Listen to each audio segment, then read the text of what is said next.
Cinema ഒരു ഇൻഡസ്ട്രിയാണ്, investment ആവശ്യമുണ്ട്. അപ്പോൾ അത് തീർച്ചയായിട്ടും ഇപ്പൊ ഞങ്ങളുടെ ഒരു വലിയ ഭാഗ്യം എന്ന് പറഞ്ഞു കഴിഞ്ഞാൽ ഈ സിനിമയുടെ പ്രൊഡ്യൂസറാണ്. ഇത്തരമൊരു ത്രെഡ് കാണുകയും ഇതൊരു 12 മിനിറ്റിന്റെ ഷോർട്ട് മറ്റേ പൈലറ്റ് കാണുകയും അതിന്റെ പകുതിക്ക് വെച്ച് തന്നെ അദ്ദേഹം ഇത് ഏറ്റെടുക്കുകയും ചെയ്യുന്നൊരു വലിയ ഭാഗ്യമുണ്ട്. സുഹൃതം എന്നാണ് ആനന്ദ് തന്നെ അതിനെ കുറിച്ച് പറയുക. ഈ സിനിമ മുഴുവൻ സുഹൃതങ്ങളുടെ സുഹൃതമാണ്. അപ്പൊ അദ്ദേഹം ഈ സിനിമ ഉച്ചയ്ക്ക് ശേഷം ആനന്ദ് ഇവിടെ ഉണ്ട്, അക്കാര്യങ്ങൾ ആനന്ദ് സംസാരിക്കും. ഈ കൂട്ടായ്മ എങ്ങനെ ഉണ്ടായി? ഇപ്പൊ നാടകത്തിന്റെ കൂട്ടായ്മയിൽ നിന്ന് ഇവിടെ ഈ സിനിമയുടെ അഭിനയ കൂട്ടായ്മയിലേക്ക് വന്ന ആ ഒരു അവസ്ഥ കൂടി പറഞ്ഞുകൊണ്ട് ഞാൻ നിർത്താം. ഞാൻ കൊച്ചിയിൽ താമസമാക്കിയ ഉടൻ തന്നെ അന്വേഷിച്ചത് എൻ്റെ ഈ അഭിനയം. എഴുത്തൊരു വശത്തുണ്ട്, അത് വ്യക്തിഗതമായ ഒരു പ്രക്രിയയാണ്, വളരെ ഐസൊലേറ്റഡ് ആയിട്ടുള്ള ഒരു പ്രക്രിയയാണ്. അതേസമയം എനിക്ക് അഭിനയിക്കാനും ഭയങ്കര ഇഷ്ടമാണ്. റിയലിസം ചെയ്യുക എന്ന് പറഞ്ഞാൽ ഞാൻ ഈ നോവലൊക്കെ വായിക്കുന്ന സമയത്ത് ഒറ്റയ്ക്ക് വെള്ളായിയപ്പനും കണ്ടുണ്ണിയും ഒക്കെ ആയിട്ട് ഞാൻ മുറിക്കകത്തിരുന്നു എനാക്ട് ചെയ്യാറുണ്ട്, തന്നെത്താൻ ഇപ്പോഴും ചെയ്യാറുണ്ട്. നല്ല കൃതികൾ കിട്ടിക്കഴിഞ്ഞാൽ ഞാനതെടുത്ത് എന്നെ തന്നെ അതിനകത്തേക്ക്. അപ്പൊ ഇത്തരം ഒരു താല്പര്യം കൂടെ ഉള്ളതുകൊണ്ട്, ടാലന്റ് ആണോ എന്ന് എനിക്കറിയില്ല, താല്പര്യം കൂടെ ഉള്ളത് കൊണ്ട് ഞാൻ അത് അന്വേഷിച്ചു കൊച്ചിയിൽ വന്നിട്ട്. അപ്പൊ ചന്ദ്രഹാസൻ മാഷെ നേരത്തെ എനിക്കറിയാം, ലോകധർമ്മിയിലെ. അപ്പൊ മാഷയുടെ അടുത്ത് ഞാൻ ചെന്നു, എനിക്കിങ്ങനെ അഭിനയിക്കാൻ താല്പര്യമുണ്ട്, വരട്ടെ എന്ന് ചോദിച്ചപ്പോൾ മാഷ് പറഞ്ഞു അങ്ങനെയാണ് നമുക്ക് ഡൽഹിയിൽ നമ്മുടെ കാവാലത്തിന്റെ ഒരു നാടകം പെർഫോം ചെയ്യുന്നുണ്ട്, അതിനകത്തേക്ക് ഒരു 1-2 ആക്ടേഴ്സിനെ ആവശ്യമുണ്ട്, അതിന് കൂടെ നിന്നു. ഞാൻ വേഗം തന്നെ ആ ഗ്രൂപ്പിന്റെ ഭാഗമാവുകയും പിന്നീട് പിൽക്കാലത്ത് ആ ഗ്രൂപ്പിന്റെ സെക്രട്ടറി ആയിട്ട് ഒരു 10 വർഷം വർക്ക് ചെയ്യുകയൊക്കെ ചെയ്തു.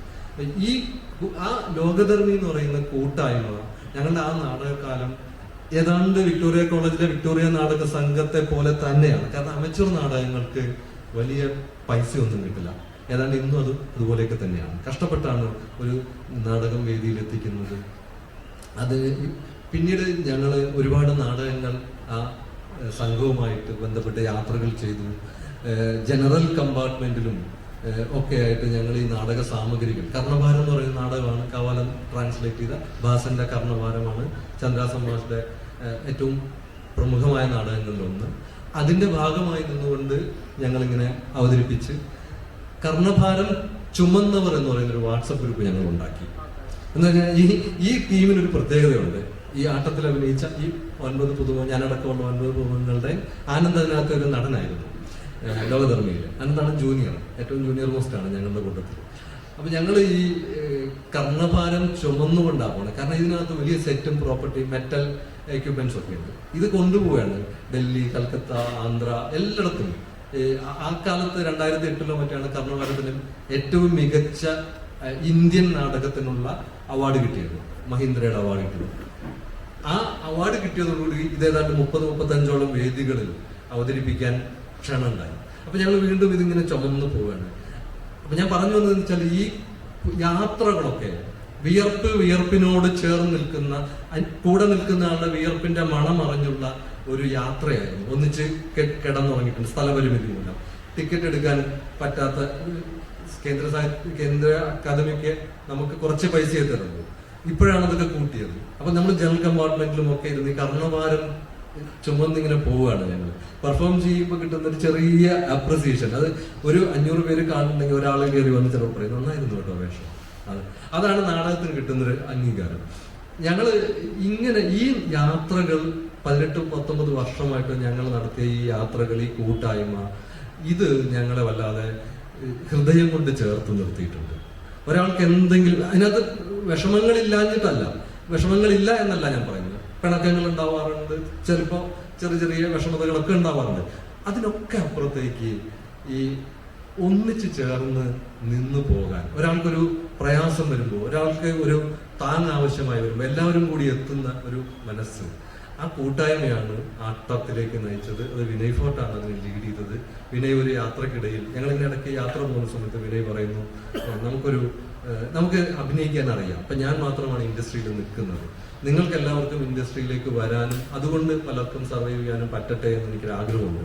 അതുകൊണ്ട് ഒരു സിനിമ നമുക്ക് ചെയ്യാം, നിങ്ങളെല്ലാവരും അഭിനയിക്കുക, ആനന്ദ് എഴുതട്ടെ എന്ന് പറഞ്ഞ് ആനന്ദിനേക്ക് വെച്ചൊരു നിർദ്ദേശം. ആനന്ദ് അപ്പോൾ വേറൊരു സിനിമ എഴുതിക്കൊണ്ടിരിക്കുകയായിരുന്നു.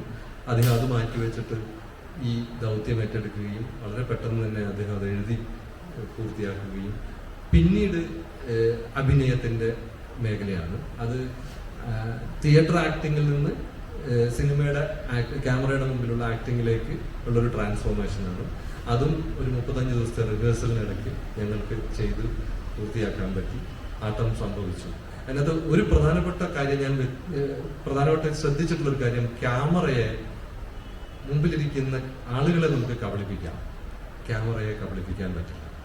ക്യാമറയുടെ മുമ്പിൽ ആളുകളെ കബളിപ്പിക്കുന്നത് ശരിയോ തെറ്റോ എന്നുള്ള വിഷയം വേറെ, അത് ഞാൻ അതിലേക്ക് വരുന്നില്ല. പക്ഷെ ക്യാമറ എന്ന് പറയുന്ന ആ എക്യുപ്മെന്റ് നമ്മളൊരു യന്ത്രം മാത്രമാണെന്ന് വിചാരിച്ചാൽ തെറ്റി.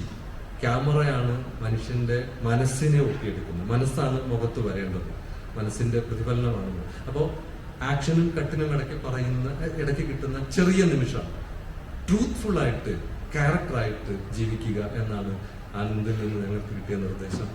അഭിനയം ഏത് മോശം ക്യാരക്ടറായിരുന്നാലും, നെഗറ്റീവോ ഷെയ്ഡഡോ പോസിറ്റീവോ ആയ ഏത് ക്യാരക്ടറായിരുന്നാലും, അഭിനയം സത്യസന്ധമാണെങ്കിൽ ആളുകൾ അത് കണ്ടിരിക്കും. ഇപ്പൊ അസ്ഗർ ഫറാദിയൊക്കെ ആയിരുന്നു ഞങ്ങളിങ്ങനെ ഒരു 35 ദിവസം റിഹേഴ്സൽ ചെയ്തെങ്കിലും അതിന് പിന്നിലേക്ക് കുറെ സിനിമകൾ കണ്ടും സിനിമകൾ ചർച്ച ചെയ്തും ഒക്കെ പോയിരുന്നു. അപ്പൊ ആനന്ദിന്റെ ഒരു ഗൈഡ് എന്ന് പറയാവുന്ന, അദ്ദേഹത്തിന്റെ ഒരു മാനസ ഗുരു എന്നൊക്കെ പറയാവുന്ന ആള് ഫറാദിയാണ്. ഫറാദിയുടെ സിനിമകൾ ആനന്ദിന് ഇഷ്ടമാണ്. ഫറാദിയുടെ സിനിമകൾ കാണും നമ്മൾ, പല സിനിമകൾ, മലയാളത്തിലെ പല സിനിമകളും നമ്മൾ കാണുന്നു, അഭിനയം ഫോക്കസ് ചെയ്യുന്നു അതിനകത്ത്. അങ്ങനെ ഒരു വലിയ എഫേർട്ട് ഉണ്ടായിരുന്നു. ഞാൻ പറഞ്ഞു വന്നത് ഇത്തരം ചെറിയ ചെറിയ കൂട്ടായ്മകൾ, തുടക്കത്തിൽ പറഞ്ഞത് തന്നെ, ഈ കൂട്ടായ്മകളാണ് ആട്ടം സൃഷ്ടിച്ചത്, ഈ കൂട്ടായ്മകളാണ് നാടകക്കളരി ഉണ്ടാക്കിയത്, ഈ കൂട്ടായ്മയാണ് ഇവിടെ ഇരുന്ന് നമ്മൾ നല്ല സിനിമയെ കുറിച്ച് ചർച്ച ചെയ്യുന്നത്. ഇത്തരം ചെറു സംഘങ്ങൾ പണ്ടത്തെ അത്ര, ചിലൊരു 10 വർഷത്തിന് മുമ്പുള്ള അത്ര ഇപ്പോഴുണ്ടോ എന്ന് എനിക്കൊരു സംശയമുണ്ട്. ഈ ചെറു സംഘങ്ങൾ പലയിടത്തായി ചെതറിക്കിടന്നാൽ പോലും ഇത്തരം ഒരു നല്ല സിനിമ വന്നിട്ടുണ്ട് എന്നറിഞ്ഞാൽ ഈ ചെറു സംഘങ്ങളാണ് ഒന്നിച്ചൊരു തിയേറ്ററിൽ ഉണ്ടാവുന്നത്. നിർഭാഗ്യവശാൽ ആ ചെറു സംഘങ്ങളുടെ സാന്നിധ്യം ഇപ്പോൾ കേരളം വല്ലാതെ ആവശ്യപ്പെടുന്നുണ്ട്. കേരളത്തിന് അത് വല്ലാതെ കൈമോശം വന്നിട്ടുണ്ട്. അത് ഉണ്ടാവാൻ നമ്മൾ കാരണമാവട്ടെ, അത്തരം ചെറു സംഘങ്ങൾ പലയിടത്തും ഉണ്ടാവട്ടെ എന്ന് മാത്രം ആശംസിച്ചുകൊണ്ട് ഗ്രാഫിക്സിന്, ഈ സംരംഭത്തിന് എല്ലാ ഭാവങ്ങളും നിറഞ്ഞുകൊണ്ട് നിർത്തും.